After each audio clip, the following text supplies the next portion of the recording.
I think there's still that mindset that now in the past, this was true. You could come here and even with a cleaning job, you can build a mansion in Ghana.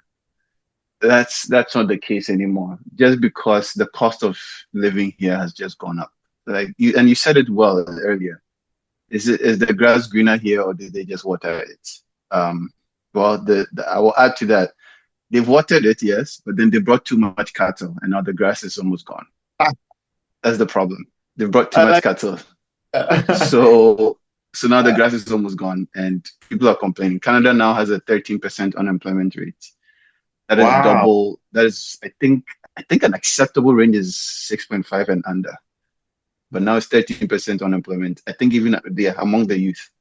And the problem with that is, politically speaking, you've seen what they're doing in the US with ICE and people, the raise their sentiment, resentment starts being built towards a particular group. And Hmm. that group right now is starting to look like immigrants. Hmm. Um, so there's that as well. So it's we kind of don't know where things are going to go. Thankfully, Canadians are on the more reasonable side of the spectrum. So hopefully it doesn't blow down into, full on civic disruption.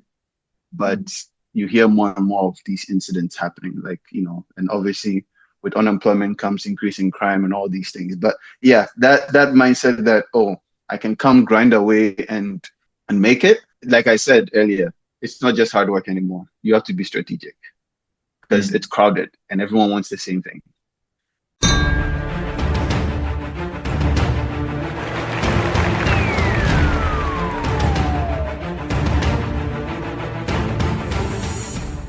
Mhm.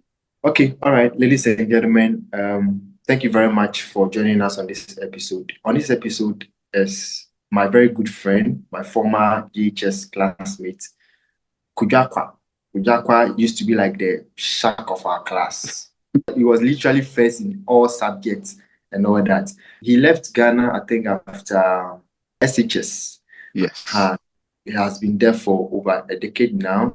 It's married, he's doing well in the tech space and all that. So we brought him here to tell us the story, show us the way if there is any, and then we can take from there. So for the purpose of our audience, could you introduce yourself and then we can start. Yeah, sure, sure. Yeah. So yeah, as Patrick said, my name is Kojo Acquah. That is my full name. Most people don't believe that.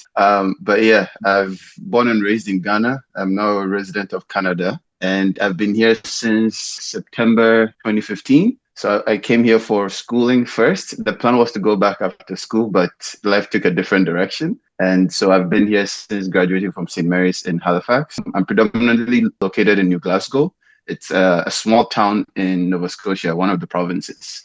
And Wow. I've been living here for since 2019. Career-wise, I've been in tech for as long as I remembered. That was one of my first jobs when I got here has been in tech, and I've kind of stuck with that till now. So right now I work with a company called Content Bloom. Basically, I currently build content management systems for companies, and I help with their digital strategies. Amazing, amazing, amazing.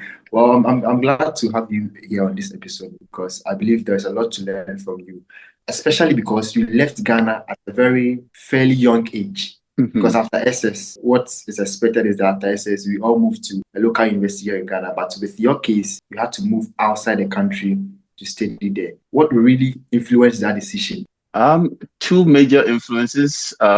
I mean, by the grace of God, but two major influences were my parents and what I wanted to study. My dad had always floated the idea of us studying abroad. He believed in moving abroad had better opportunities, in some ways, in more than one ways. And then I was also interested in studying computer science. Funny enough, I hadn't heard about Canada, to be honest. I knew almost nothing about them because they tend to be merged with the US when it comes to culture and representation across media. So one thing about Canada is, as quiet as it seems, they have a very, very advanced computer literacy, and a lot of the things we enjoy in the world now actually came from Canada. In terms of tech. So the idea of being able to study, in a sense, at the feet of the masters was very enticing to me. And it just made sense. And politically speaking, and stability wise, I just figured it would also be a better place than the United States, to be honest. So yeah, and that's what essentially those are the influences behind me traveling abroad and then me choosing Canada. Okay. Well, I believe as young as you were, you had some form of expectations in your mind. If not expectation, maybe some form of fears or uncertainties about moving from Ghana to to Canada. What was going through your mind? Okay. So this is probably the part where I kind of diverge from the usual commentary. I didn't really have any expectations as it were. It may sound not unbelievable, but so my dad's line of work, we lived in the Western region. He worked in mining, and I lived on the campsite. So that means, for the most part of my life, I've been exposed to a lot of cultures. I've met people from like my immediate like 7, 6 neighbors were all from different continents. So it was nice to kind of like interact with all these people, see how they see life, see how they do life. So I remember the first time I went for dinner at this Australian family's home, and they just had this giant chicken just sitting in the middle of the table. I was like, wait, is this you're just eating chicken? This is dinner. So I've had my culture shock, but I had it way, way earlier than like before I had to travel. So like culturally, and of course there's the media you consume as well. So culturally, I've had a lot of exposure by God's grace, and because of my dad's opportunities. And it wasn't really a first time traveling for me.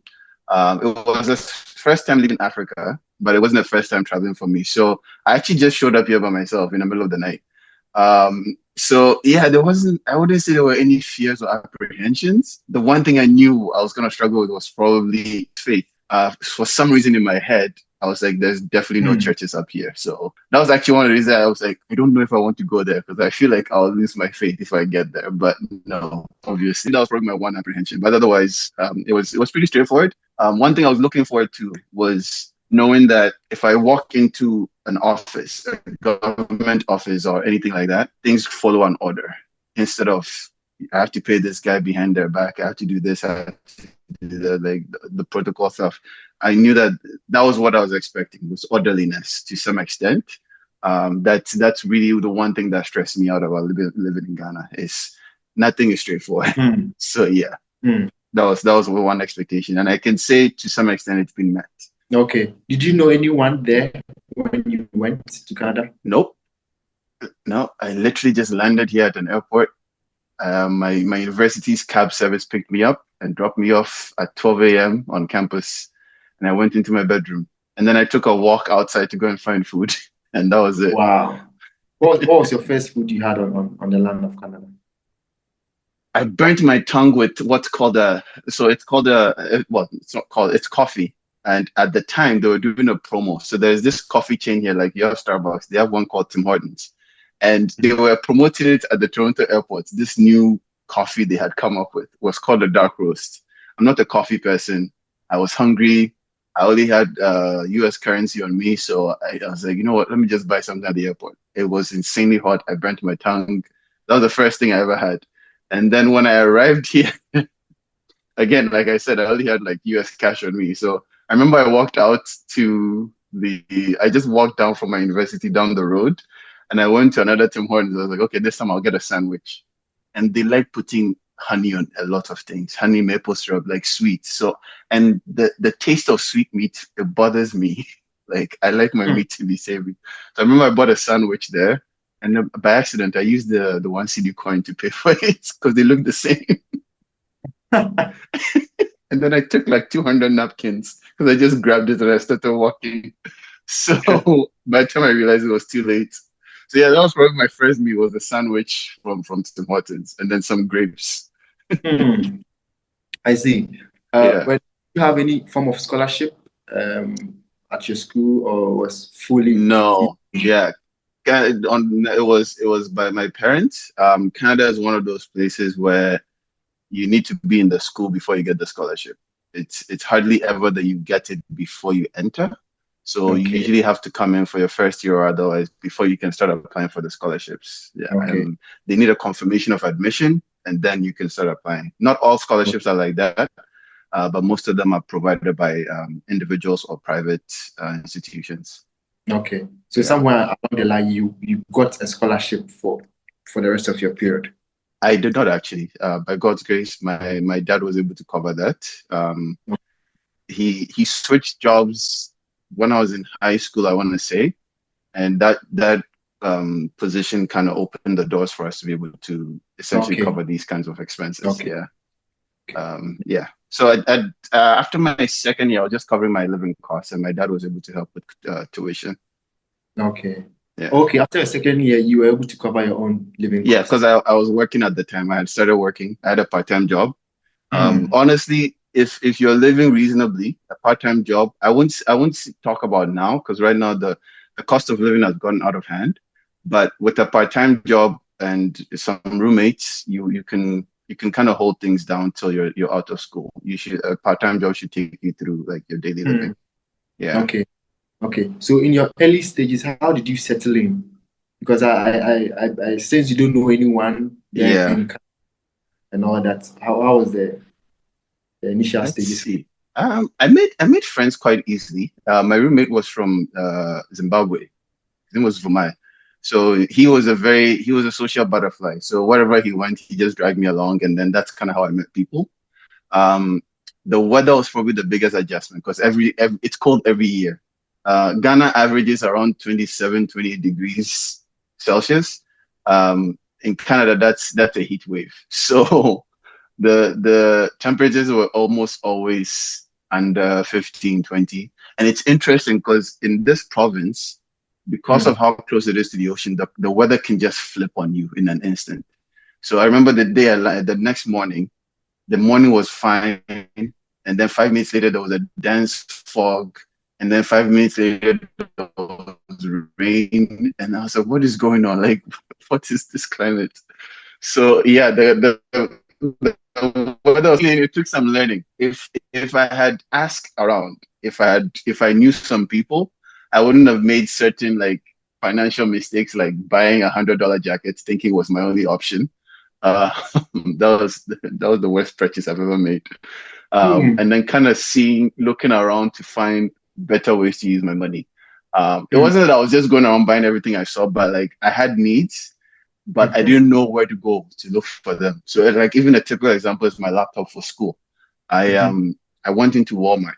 You don't buy a school laptop from Walmart. Just unless you know what you're looking for.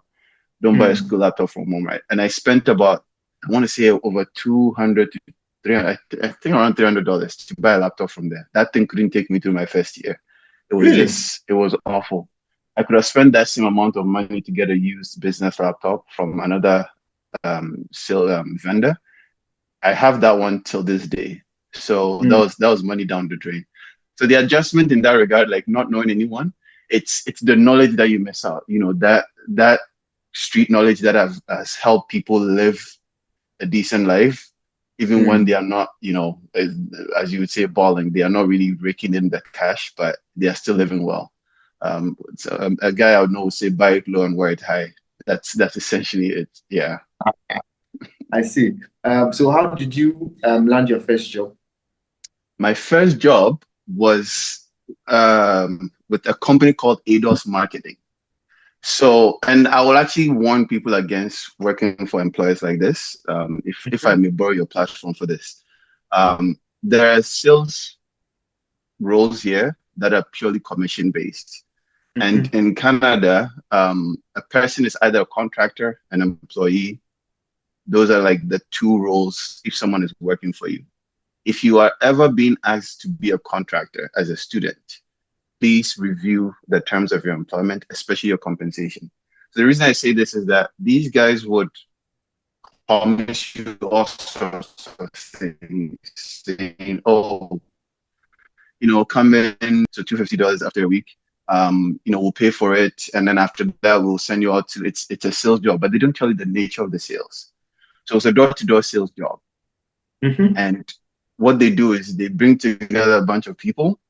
They give them the sales pitch, the promotional materials, the forms, and then they send you out into neighborhoods to go and knock on people's doors and try to pitch them something. I was recruited to sell what's Eastlink, one of our internet service providers, to sell their home services. Okay. So I spent like $400 to get a decent suit and shoes and everything. Because the reason I had to do that, especially because I'm black, and as much as I hate to say it, it does matter how you present yourself. in that regard. So I had to put in that amount and then start this door-to-door thing. So by God's grace, I did that for just a month. After a month, I made enough to break even on my cost of the suit and things. And I had applied for a job on campus, help desk. So the IT help desk on campus. So I put in an application for it and I got that job and I was scheduled to start like on May, I want to say May 1st, because it was before my birthday. And so yeah, that's kind of how I switched from that first job to what I really consider an actual job. Because with the other one, I was considered an independent contractor. So they won't help you with anything, not even transportation, nothing. So you would spend all your money. If you made no sale that day, there was no pay. Yeah. Wow, So it's purely first ever commission. job. Yeah. Yes, that was my first ever job. Yeah. Oh wow, interesting. Yeah. And what went through your mind when you realized that it was a sales job? You had to face people to sell. Since you Yeah. had any form of experience in that regard. Yeah, so I didn't mind that it was sales and consultant, where you have to sell to people, but also help them to solve a problem. So if I knock on your door, my hope is that you're having internet issues, you're having home TV issues, and that I can be a solution to that. And in doing so, I can make a sale. So I consider that like in a way complementary to what I wanted to do. The problem is doing it on on an empty stomach and not knowing whether you are coming home with a paycheck. The sales for me was not difficult. The speaking to people was not difficult. It helped me kind of meet people because as you would know, like not everyone in a country is the same. Yeah. So you go around to different neighborhoods. Like I remember going to a house with I think he was a dentist. He had like 7 sons, and they had this huge house, and then right across the street there's someone who's struggling. So you got to meet like different variations of people. At times you'd hit a drug den and then you briskly walk away. So you got to see the true colors of the communities. What kind of people you're dealing with, which kind of people to just kind of keep your distance from, and then the towns. So one of my neighborhoods was in a town called Truro, which is about 45 minutes away, Halifax or beyond actually. And that was that's kind of one of the agricultural centers in Nova Scotia as well.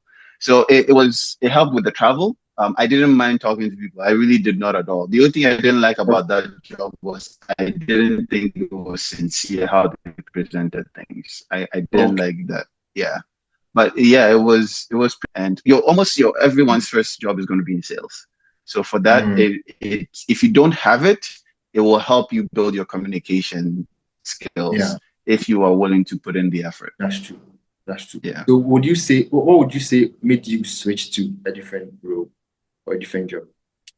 Well, like I said, so right now at this point, like, yes, I know my parents are covering, but it gets to a point in your life where you also want to take responsibility for yourself, right? Yeah. I don't know, there was this, I don't want to call it shame, but there was this guilt in calling home for money, knowing that I have 2 other siblings who may potentially be thinking of also, pursuing higher education. So, and also, you want a job that will, like I said, once you're done with school, they are counting your Canadian experience. That's one thing about Canada is they always talk about Canadian work experience. That's why it's difficult for people to get jobs from Ghana and then come in, because they want to know that you are able to work within the Canadian system, language-wise, expression-wise, compliancy and all that. So that was my goal. I was like, okay, by the time I graduate, I should have at least 2 years of experience under my belt, and it has to be relevant to the career I'm pursuing. So that's kind of what made me want to shift, because it was a sales job, but not only was it a poor compensation model, it didn't really complement my skill set. So I was like, you know what, let me just look into something else. So I looked around. We have a job portal on campus, and that's kind of where I found the role I ended up in. Okay. And in terms of accommodation, was yours on campus or off campus? Yes, so I spent the first 2 years on campus, and then The next two I was off campus. So yeah, there's interesting adventures there as well. Which one would you say is the best? What were the differences and which one is your favorite? On so my first 2 years on campus, I only left a building. Like I only went outdoors twice a week. One for church, one to go and buy groceries. Because on my campus, all the buildings are interconnected except the gym. So I could get anywhere without leaving the inside. Okay. So as someone who does not like winter, that was a blessing. Mm. So campus came with Mm. convenience. And when you remove like the upfront cost of having, because with campus, you have to pay your semester upfront. When you remove the need to do that and you actually break down the cost over the 8 months, it's actually cheaper to live on Mm. campus, and more convenient. The downside is obviously, in most residence rooms, you're either sharing a kitchen or you don't have one. So now you also have to pay the school for school, food and everything. Um, the hybrid is what I would say I would recommend. If you can do 1 year on campus and then move off, that's a good way to do it. You want to do that, especially if you don't know anyone, because there's just there's scammers out there that will steal your rent. You don't know the tenancy laws and all that. You don't know what's a good apartment or not, and that's kind of one of the traps I fell into, was ending up in an apartment that was awful. Wow. Um, You didn't go for viewing first before you oh settled no, down. I did. I went to look at it and everything. So I don't know if you know about bed bug, Yes, I know. but yeah, I had bed bugs, and the owner was not aware. Damn. Yeah. I almost lost my job because of that, because I couldn't sleep. I was falling asleep at work. So it was actually like someone above my supervisor that sat me down. I was like, what do you want to do? So I asked for, I think, a month off, which meant I wasn't getting paid to go and deal with it, because the landlord didn't want to pay to deal with it. And that's another problem, is if you're dealing with some kind of landlords, they don't care to follow proper procedure to do things. So when someone reports bed bugs as an infestation, you are obligated to call in a pest control service and have them deal with it. He did not do that. So I was stuck with, yeah. And then you also want to do like the 1 year on campus, so you get to know people, because more than likely you're going to move into a roommate. So you get to know people, get to know what they're like, and after that you can decide if I want this person as a roommate or not. Because some, like, Yes. it wasn't. I think twice myself and my roommate had people like flake on us, who were like, "Oh, we're moving," and then they change their minds. Like, "Oh, I decided to go do this instead." So that was a financial burden in itself. I know you had already were exposed to some form of cultural shocks when you were in Ghana because of the neighborhood you were. Yeah. And you also mentioned the change of weather and all that, the harsh weather over there in Canada. In terms of lifestyle differences between Ghana and then Canada, which is someone else's country, what were some key observations you made in terms of lifestyle differences? Yeah. I can't go out as much. Bizarrely speaking, I did go out quite a lot when I was in Ghana. I didn't go out with friends a lot, but I did go out myself a lot. Okay. But because of the weather, I can't just go say, "Oh, I'm going to sit outside," and like I remember days when I just go sit in the orange tree at the house. Like I can't do that here. If I can even find a tree. There are no trees there. Well, oh no, that's one thing. They have plenty of is trees, but they're all tall, skinny trees that you can't really do anything with. So that's Okay. one. So like it's the lifestyle is more isolated and indoors, especially if you didn't grow up here, like you don't have anyone you can pick up the phone, like, "Hey, how are you doing?" It's much more isolated and more indoors. People are very much more individualistic in their thinking. So like community activity, most of the community activity here is mostly done by immigrants. Like it's immigrant, because we miss that. So for example, this morning, a Nigerian family in my neighborhood just opened a store, and you could see all these Africans just show up. And then like some of the Kenyans like, "What's going on there?" And then they started showing up and coming in. And then I think I think today or yesterday as well, there was a Jollof festival somewhere Okay. somewhere out west. It's like, yeah, so you yearn for that community again, being able to just go walk around the neighborhood, wave at people, say hi. You can do Mm. that here, but then it's -4 degrees sometimes. So it's just everyone is alone by themselves in their house, and that's really Wow. it. It's a very Which isolated. you are okay with that because you're already an indoor person. Oh. Yes, but it's an extreme when like you can be an introvert, but then still want to be outside the house, right? That's not as possible now. You start to appreciate the sun once it's gone because you're like, man, I actually dry my clothes, put my shoes out, all these things. Like I Mhm. remember going outside just to play soccer with the guys. We could just come in and hang out. But Canada loves red tape. That's one thing I was telling Amma. Canada loves paperwork and like everything's paperwork. So even just to go outside and play soccer, if we don't own the land or the pitch it's on, it's either you have to find the owner or you have to go and now pay to use an indoor soccer complex. It's like Mhm. everything is paid. So it actually drives up like that's one of the reasons the cost of living is so high is because of that individualistic mindset, mine. Everything has to be paid for or compensated for. Everything becomes a transaction. So like you Mhm. don't think about it. But I remember when I came home, one of my baby cousins was staying at my mom's house, right? He's getting fed, he's getting taken care of, everything. In Canada, just a week of child care is over $300 a month. So Interesting. in a month, sorry, a week. So in a month, you're spending over $800 just for childcare, someone to look after your child. You can't just go live them with your parents because they have things to do. It's not illegal, but like everyone's mind is this is mine, this is mine, this is yours.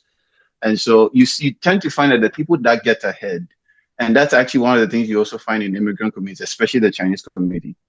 The people that get ahead here are those that have kind of found that community again, where Okay. not everything comes with a bill. So because of that, like think about it. If I'm paying even if just $300 a month in childcare every month for a year, that's about 3,600 a month. Yeah. You add that just 2 years, that's a down payment for a house.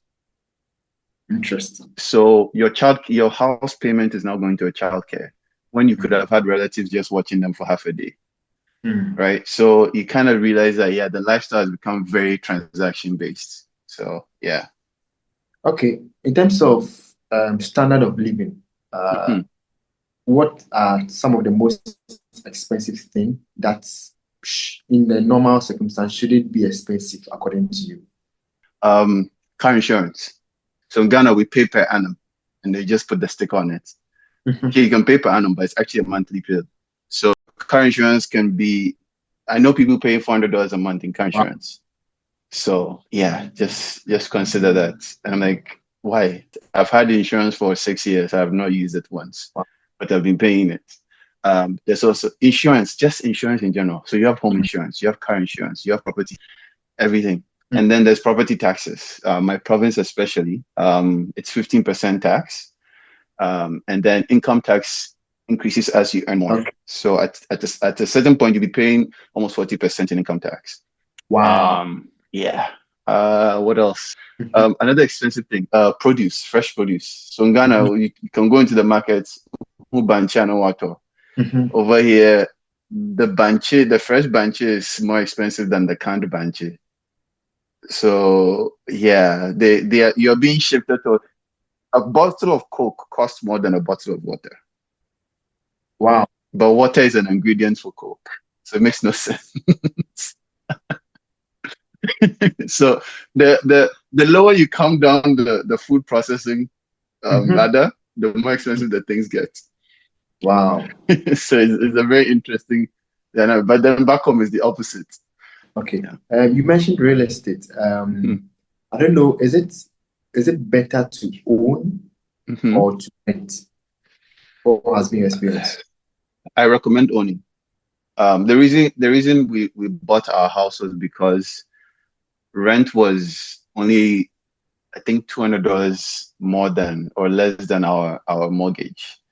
And the reason you want to own is that obviously you are not tied to the property, but again, you keep your equity. So you can be renting for 5 years and paying rent into someone's pocket. Funny enough, your landlord doesn't actually own the property, they're also paying mortgage. So you are paying someone else's mortgage for them. So why not just cut out the middleman and pay your own mortgage? And once, if you decide to move, you sell the house for the value, which is almost always going up. And you sell the house for the value, you take your share, pay the bank their balance, and move on. So you're just paying into your own pocket over time. Versus Okay. if you're paying rent, you're paying into someone's pocket and someone's equity of that property. So like when it comes to owning, I'm almost always for owning. Yeah. Wow. Looks like over there, mortgage is the thing, is the order of the day. Unfortunately, yes. There are bad reasons for that. It's a very credit heavy society, and the system has pushed people towards that direction where people that use credit tend to get ahead because they can borrow against, but mortgage is the main way people get in. Like the average income cannot buy a house within 10 years. Okay. The average income just cannot. So mortgage is the only way to get around renting your lifetime. So most people just get the mortgage, pay over between 10 to 25 years. And then once it's Wow. done, they own the property and then they can do what they want with it. But Wow. I would say mortgage, because like, I don't know, I was talking to someone at church and they said they bought their house around 2015. They bought it for like $75,000. My house was at least four times that price. So like it has gotten out of hand. It used to be you didn't need a mortgage because the cost of living and the cost of the purchasing power was much higher, but now it's changed, and the wages have not kept up with inflation. So Mm. that's the problem there. But interestingly, people, I don't know whether how people over there are building here in Ghana. How are they Yes. doing it? Pardon? How do you think they are financing it? I mean, okay, so it's interesting. Actually, I think you made a post on WhatsApp earlier today about a house for like some Yeah, 200 and something K, $130,000. which blows my mind because when Uh-huh. I landed in Canada, a house like that was 25K. So it's going to get to a point. It's going to get to a point where they can't do that anymore. They will not be able to do that anymore because for some reason costs in Ghana is rising exponentially, especially in the Accra area. So it's starting to get out of hand. Like I'm speaking for someone in the mid to low income area. If you're making anywhere above 100K a year, you can easily afford a mortgage here and also build something at home.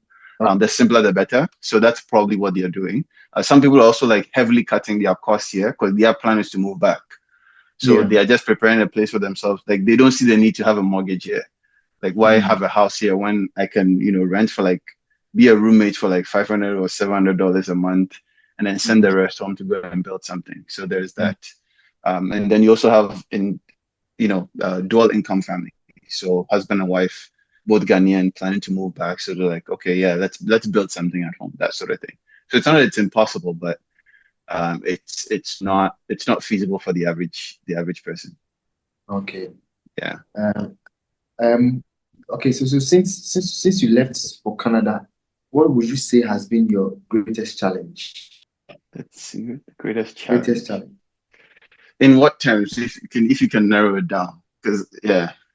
I don't know, there are challenges that one will face, but there is that particular challenge that you feel like, this one was way above my strength. Hmm. This one might take a minute. Let me see. Hmm. I mean, school was okay. Work was fine. Um, I think I've been trying to like get into business, like entrepreneurship. That's probably my Mhm. biggest one now. Again, like I said, because everyone is so isolated, it's been hard to get word around and get things off the ground. So that has been very, very difficult. There's only so much you can do from a screen, but then finding where the communities are is equally been challenging. So that's been my biggest challenge. Like, oh, I said, oh, I have this idea. There's resources for it, but it's like, where are my buyers? I can't find them. So Mm. that has probably been the most difficult thing to do. Because in Ghana, I just have to tell a family member or two. My whole family in itself is probably a business because of how many there are. But over Mm. here, yeah, it will take you time unless it's Difficult. something very popular. Okay. Okay. Yeah. I see. So since you are talking about business, let's talk a bit about your professional life. Mhm. I know you are heavily into tech now. Does that mean, when people come to Canada, initially they'll take up cleaning jobs, that you never Mhm. did any cleaning job, Me? I guess. No, no. Yeah. Mm. Yeah. If you permit me, I can speak on the cleaning thing. You you have different. Mm-hmm. I think for the most part, most people come here after they've done their undergrad Mm-hmm. in Yeah. in yeah in university. Then they come here for a master's. That is the challenge there, is that when you come in, I think for a graduate student, you're not allowed to work. So that's kind of why they kind of end up in those lines of work, because it's the only thing they can really do. I think that law has changed, that rule has changed. But like I said, Canada doesn't really recognize education from really anywhere else except Canada and the US. Like even people in the UK, sometimes they struggle. So that's the other part. So that's kind of why you might see that. But if you come here to do the undergrad, then because there's jobs that are like universities reserved for students, and that was one of those. That's why I was privileged to end up one of those. But even my university had cleaning jobs as well. It's just as a way to help you like make a living for yourself. So yeah, that's kind of one of the reasons you find a lot of the cleaning jobs. In almost every I hate this phrase, but in almost every first world country, you find that the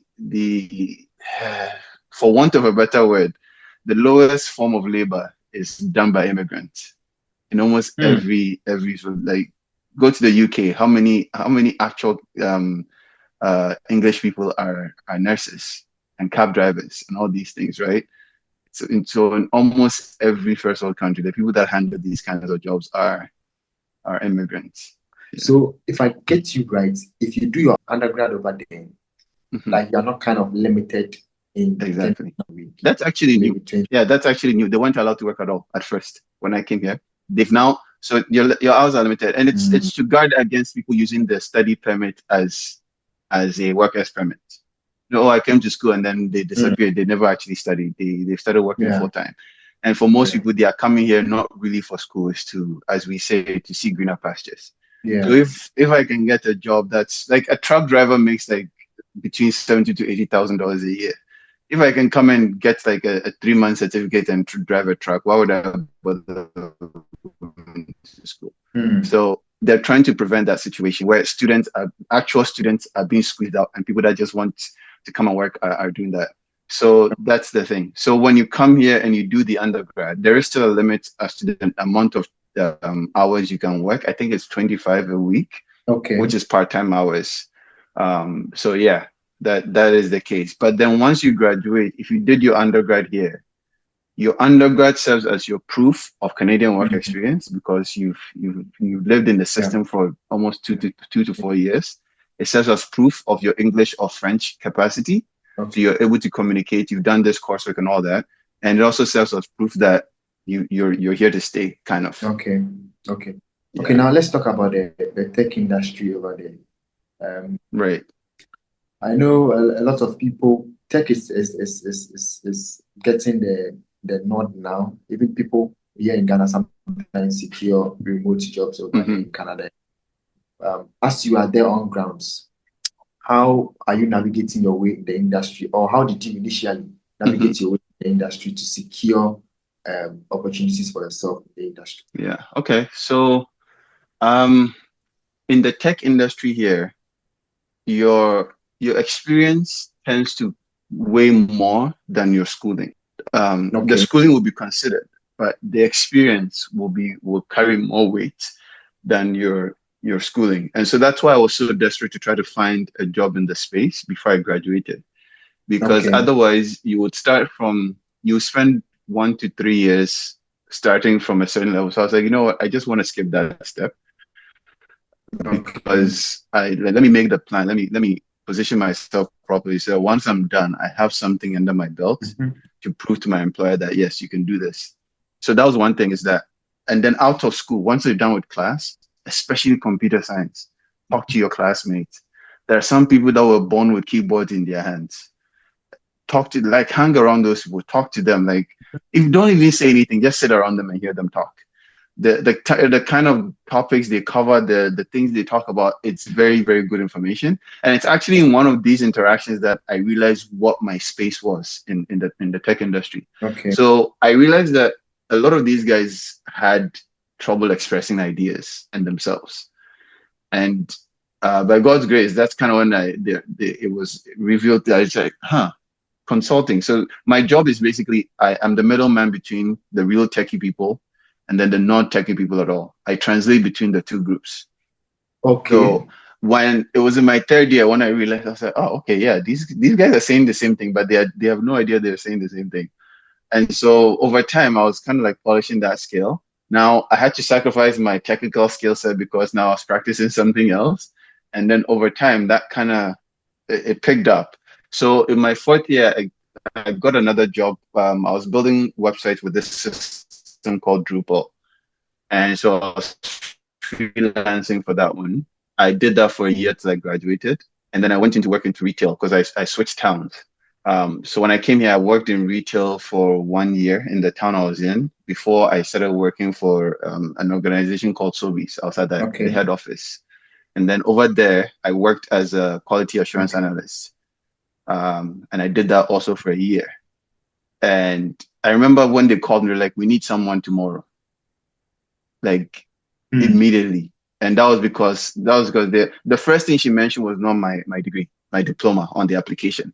The first thing she mentioned was like, I see, like, because I had uploaded whenever I did a side project or like I Mhm. would do a small project for a small business, Mhm. I will write like a small case study about the problem, how I solved it, Okay. and then the results. It was just like maybe one-page draft. So I'll write a small case study and Okay. I'll add it to my portfolio. So on my personal website, which I'm still is still being built, I'm adding that section. But like on my personal website, you find my portfolio, like things I've done, things I've worked on, and then you can read details of some of the projects I'd worked on. So if anyone interested in me would check it out, they would see that, oh, okay, this is what he's done, this is what he knows, this is what he's capable of. So the first thing she Okay. said was just like, oh, so we've looked through your portfolio, we've seen blah blah blah, we are interested, blah blah blah. And I started the next 2 days. Like I didn't even go in for an interview. There was no talk, nothing. They just knew Mm. what I was coming in for. So I was there Mm. for a year, and then out of curiosity, to be honest, I applied for the one I have now, but they said they were looking for a tech consultant. So I put in an application, and again, they didn't care about my degree. I would say they don't care, like, because people get that misunderstanding. It's like, oh yeah, university is not necessary. It's necessary. If you want to go into management or executive level, for management, the bachelor's degree is necessary. For executive, I think in Canada, you almost no executive. No one will go into an executive position without an MBA or a master's degree of some sort. But Okay. in every job interview, my first ever tech job, the story that my supervisor told us, she said the reason she hired me was because I shared a story about how like I was my girlfriend at the time, I had fixed her printer like the morning before my interview. And then I told her the story of how I fixed the printer. That's what got me hired at the interview. Aha. It wasn't anything. And then the Sobeys one, they looked at my portfolio. And then for the consulting one, they asked me to solve a problem. And then we went through the conversation. I thought, okay, this is what I would do, blah, blah, blah, blah, blah. And then they asked me, so what have you been up to? I was like, so I was telling them of all these things I do at home. Like, I enjoy tech. I generally enjoy tech. That's another thing I would say is that enjoy it. I know for us, money talks.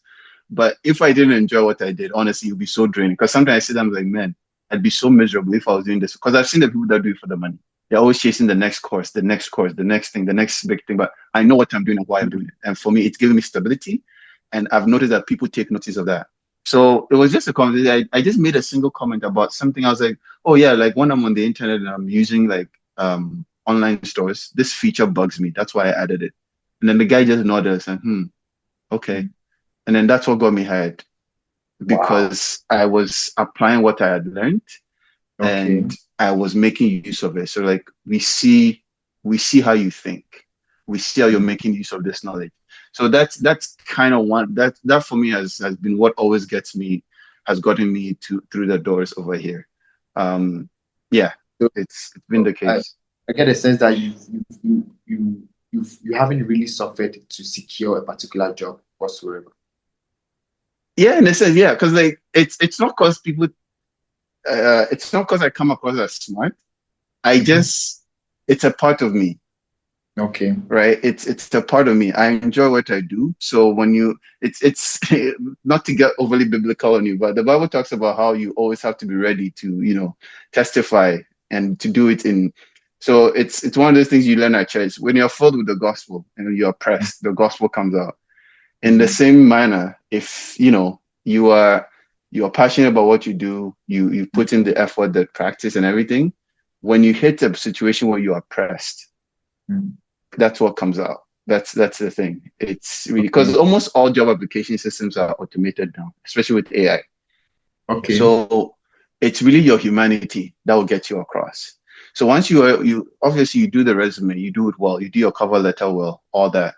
But once you cross into the interview territory, it's the Mhm. humanity, the passion, the leadership potential they see in you. That's what gets you through the Yeah. threshold. So Yeah. Canada is the land of middle management. So leadership qualities are a must as well because they like middle managers. So yeah.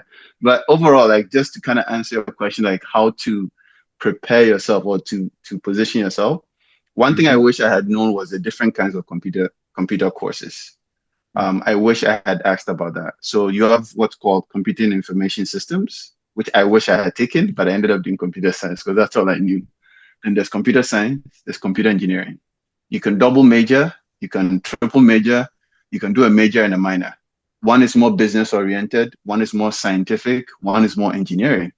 Some things that, Okay. in Canada, computer engineer title, it's not really protected. It's close to an electrical engineer. In Canada, engineers enjoy a special status.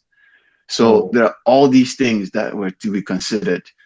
You may spend more time if you do one versus the other. Like I wish I had known the ins and outs of the various competing courses and disciplines. And then I wish I had taken time to learn more about the careers in the tech space. There's so many of them, and the tech space Okay. is so flexible, which is what I enjoy. It's so flexible that you can start in one place and end up in another. It doesn't have to your degree doesn't have to force you in any one spot. So, Mm. like, I'm a consultant. Sometimes I'm writing code, sometimes I'm not. I work in Excel more than anywhere else, to be honest. And then there's people that write code, like, you have your software engineers, web developers. Oh, there's so much of it. So, take time, study it, find someone who's in the space to talk to, like chat with people in the space so that they can tell you what they've experienced as well. It's just so important to have those conversations, and it's Wow. strange too because they tend to be the most isolated in terms of career wise. Like computer scientists tend to be the most isolated. So yeah, just talk to people.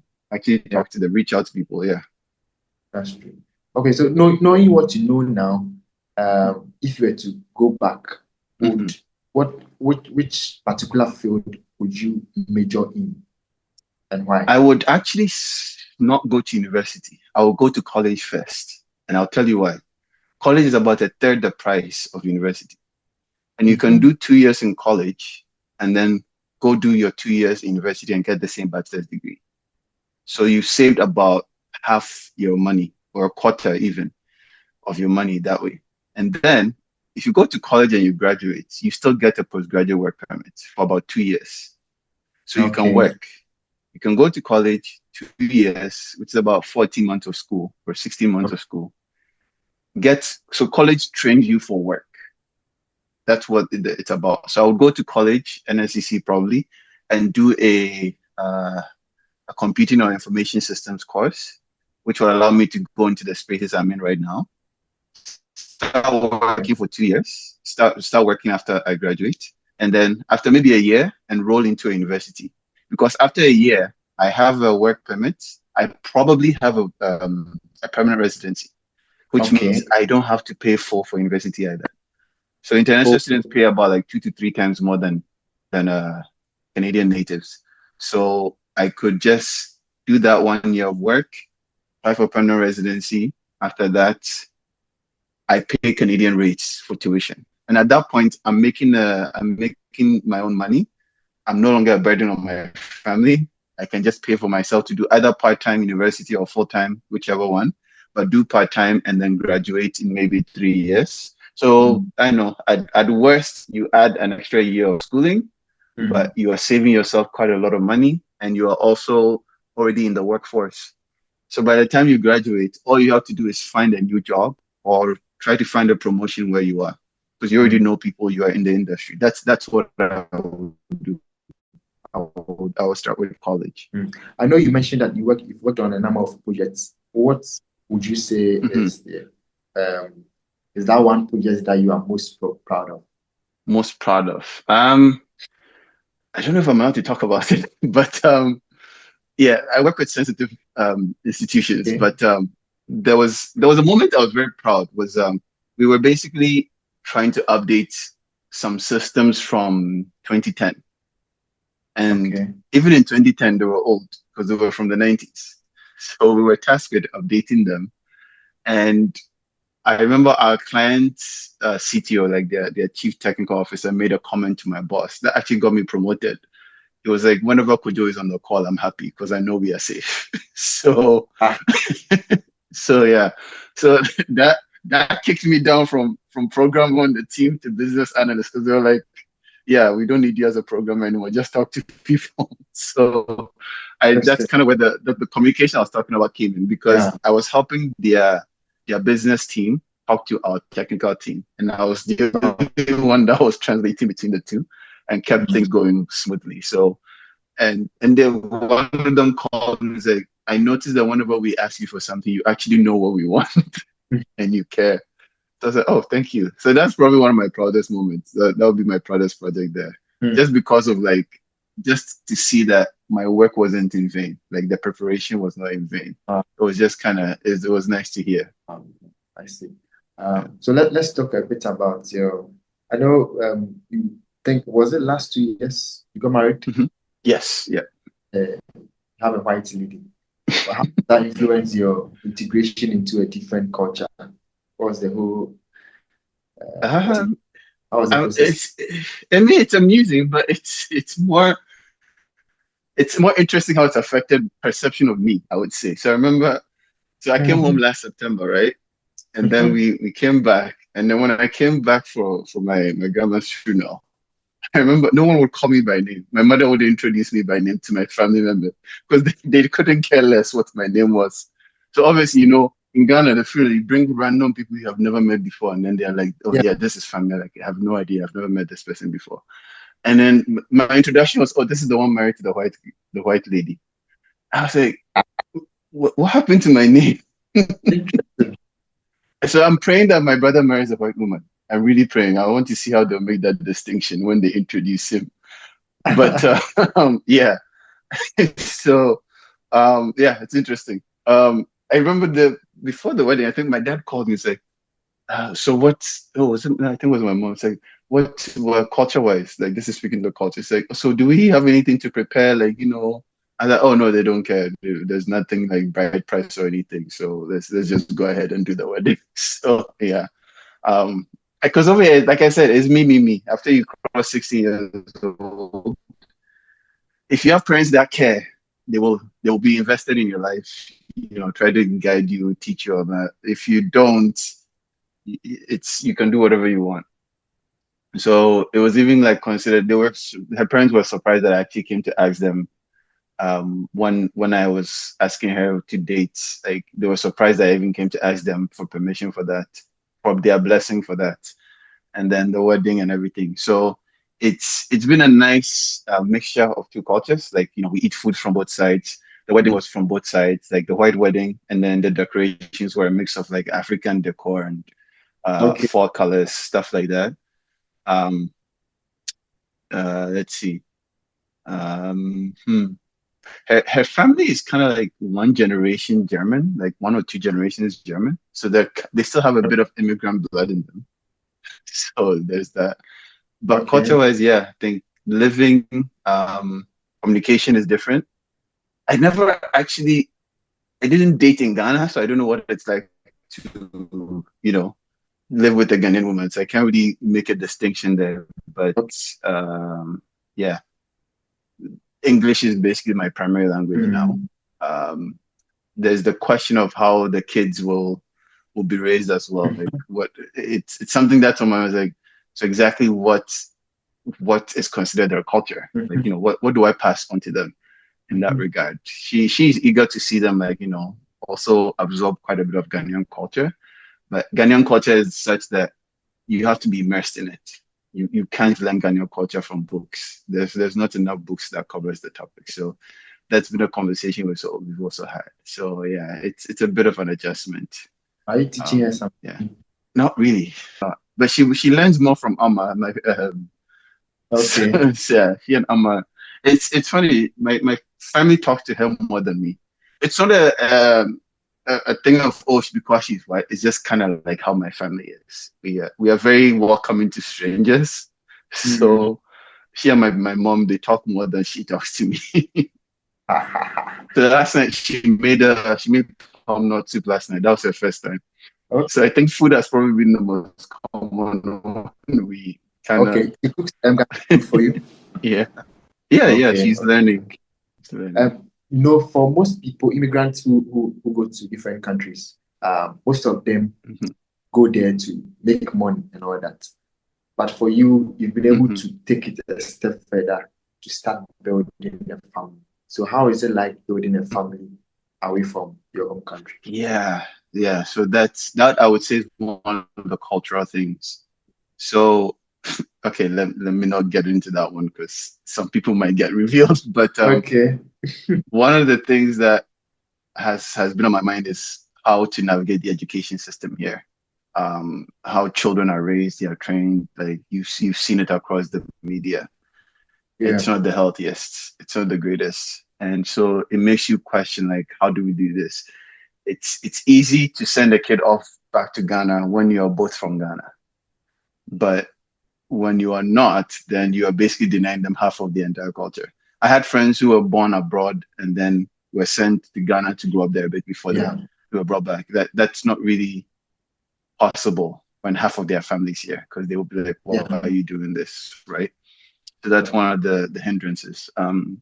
It's not that they are going out of their way to spoil children, but I don't know. It's a weird setup here. So Mm. that's probably the biggest challenge is finding that balance between um, raising a child right and the society Mm. they are going to be in.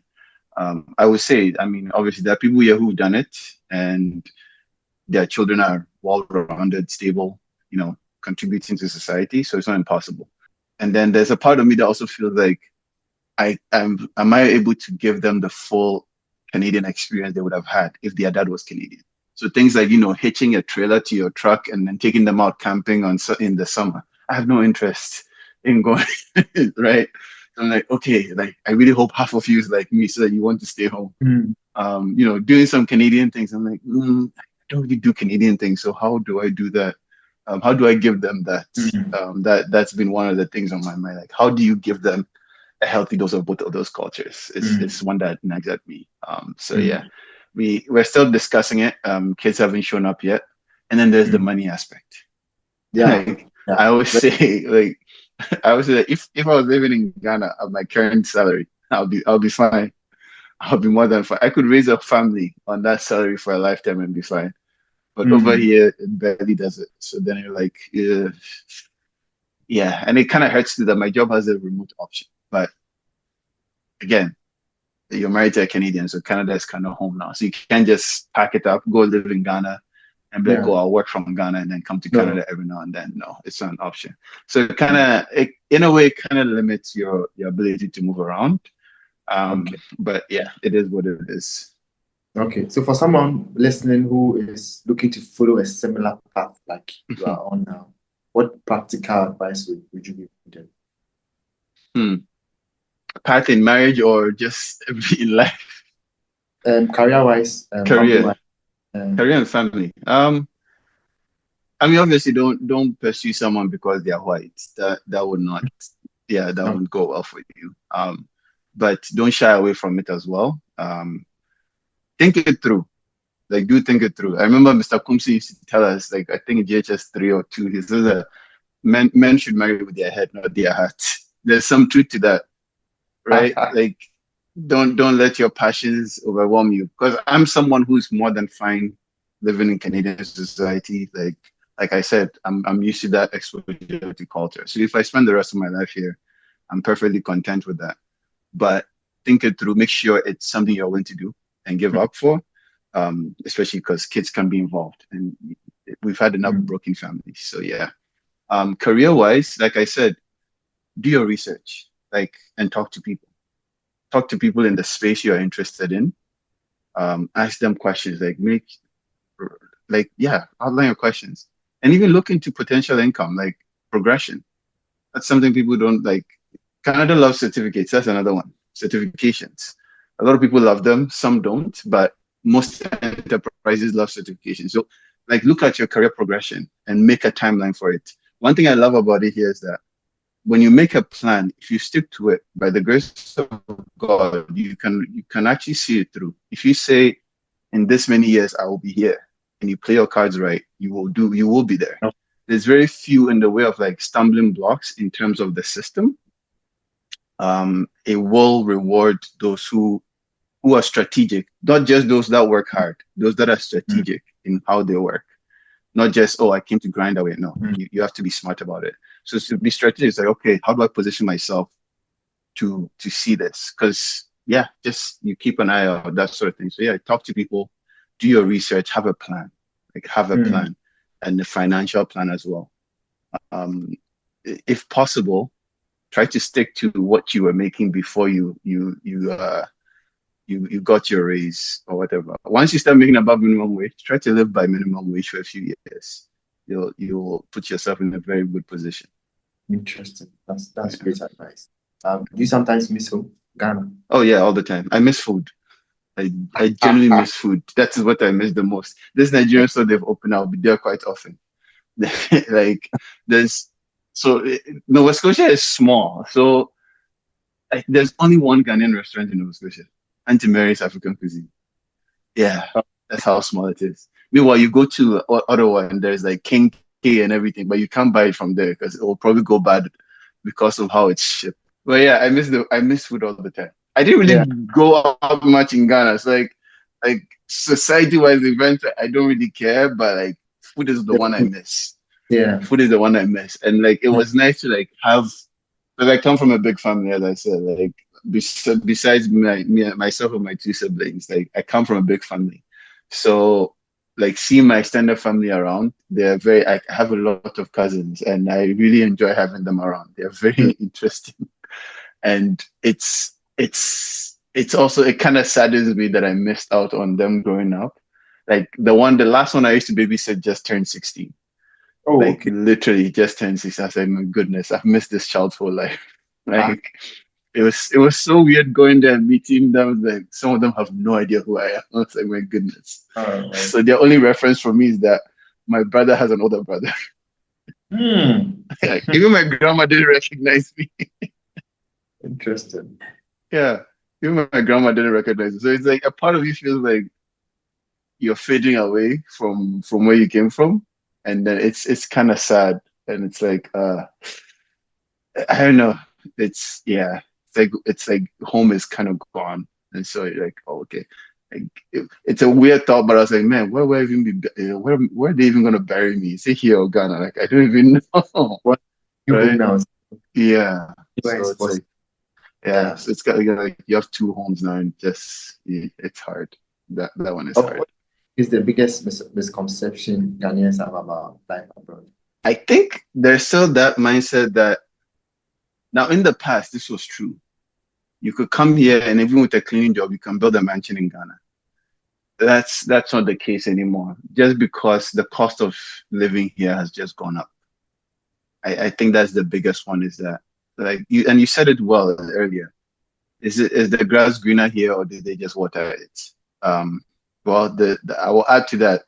They've watered it, yes, but then they brought too much cattle and now the grass is almost gone.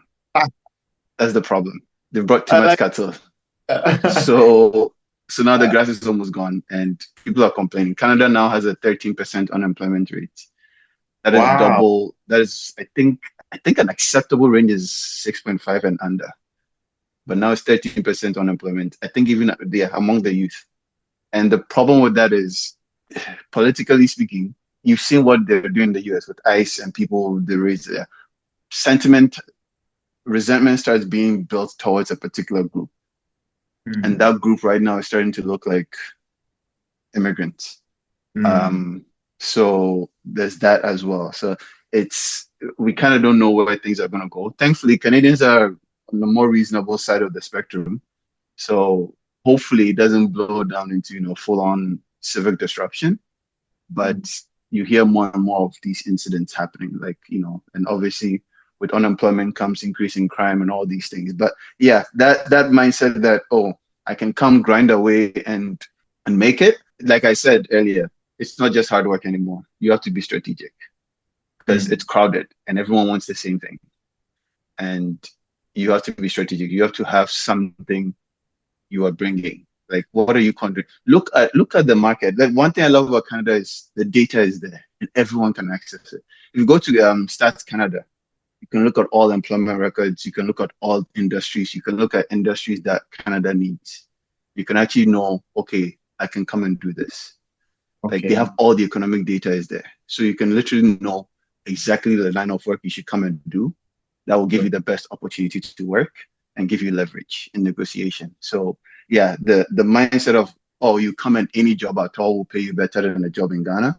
That's not true anymore. There I sit here and I think of like, I'll be sincere. I still believe that if I stayed in Ghana, I would have been fine because I was not struggling in Ghana. I wasn't. And my mom, there are opportunities through my mom or my family that I could have. I'm not talking about nepotism, but like she owns a few stores that, with an education, you could probably make work. But I ended up here. So um, I had there's a guy at church that talks about seeking greener pastures. Like, I didn't come for greener pastures. I came because you had a better computer science program. That's why I came. But the grind, no, it's not a thing anymore. You have to come with a plan, have a plan that this is what I'm trying to do, this is where I'm going, so that at the very least, when the daily issues, struggling to pay rent and all these things, you know what you are working towards, and that won't discourage you. So I won't discourage people from coming. Like everyone has a right to seek what they believe is better for them. Like honestly speaking, but I won't say just coming to Canada is the answer. That definitely is Mm. not the case. Yeah. Mm. Mm. What one thing would you say you're most grateful for in Canada? Surprisingly, the faith.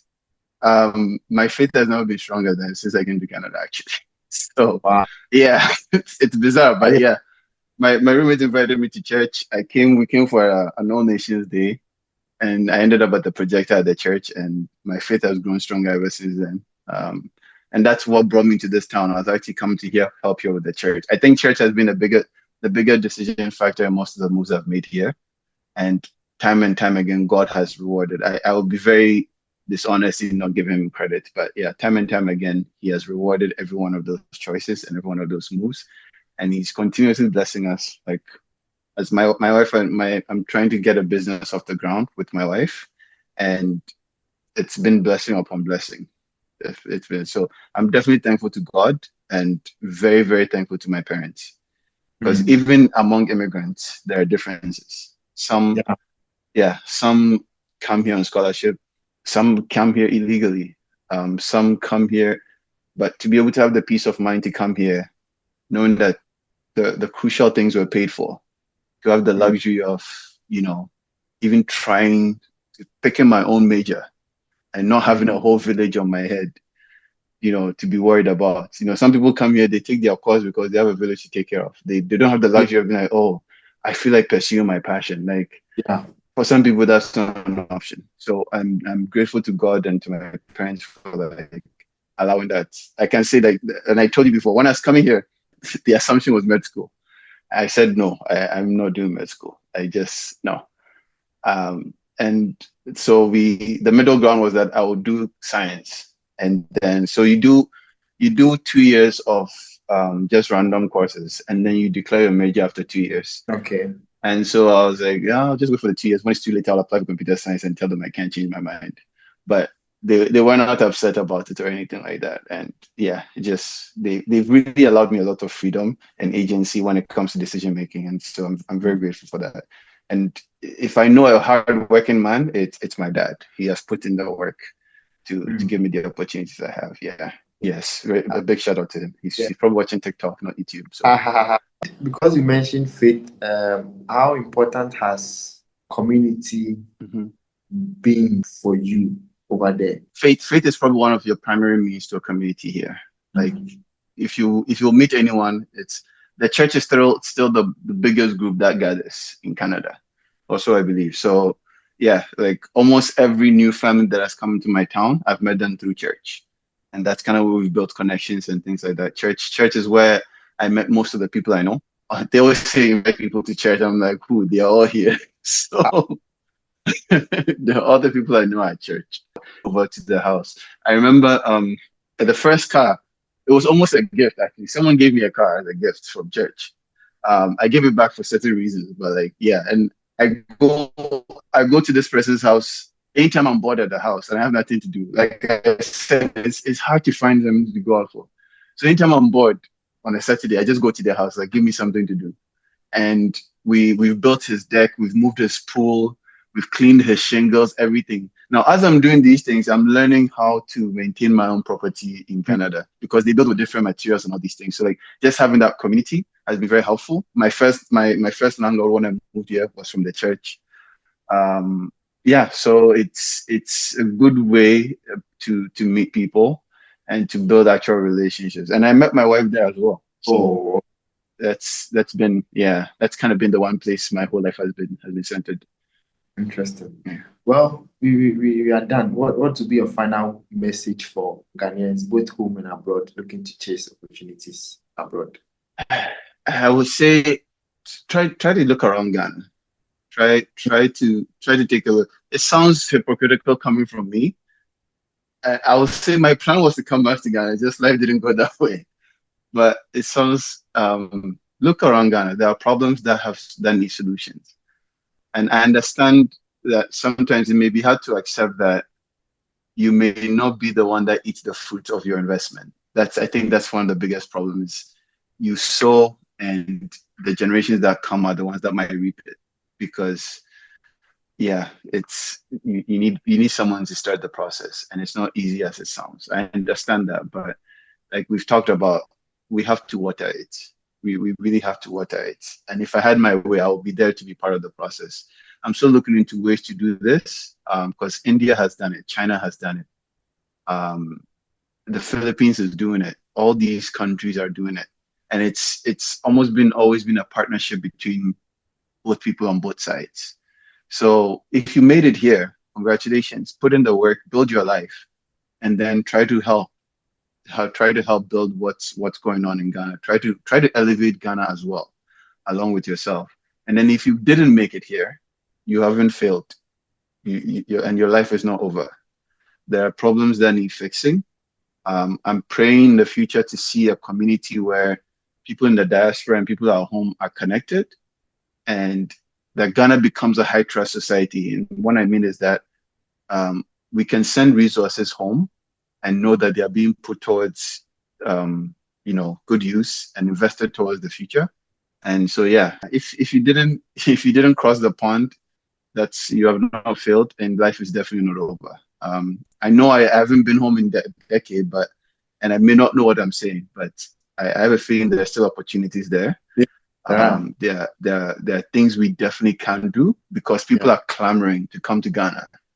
Mm. There's a lot of people leaving, a lot of Nigerians leaving Canada now to go back to Ghana, Mm. to Nigeria, because there are opportunities there for them. So just take another look around before you make that jump, because Mm. chances are you'll be committing more than half your life to wherever you end up. So make a wise choice. Wow. Charlie, I've been blessed with our insightful conversation. I'm Nice. glad I'm glad I could help, and I appreciate the opportunity. Yeah, yeah, yeah. Any final shout outs to your loved ones who wish who Um, oh yeah, I guess my whole family, from my mom, my dad, my nine uncles and aunties, and so yeah, and then Amma. Shout out to Amma because she didn't shout me out. So this is me being petty. I'll rub it in her face. And yeah, to all those the hands and the voices that got me to where I am. Um, Mm. I don't get the opportunity to say much, but yeah, I'm very grateful. Like teachers like Mr. Kumson, Madame Sheila. I don't know how that woman got me an A in Fanti, Mm. but she got me there. Um, and yeah, you just look back and you see all these great influences in your life. So yeah, I appreciate every one of them, and I'm Yeah. glad to have known them. Yeah. Charlie, Bless up. Thank you very much for making the time to come on this show.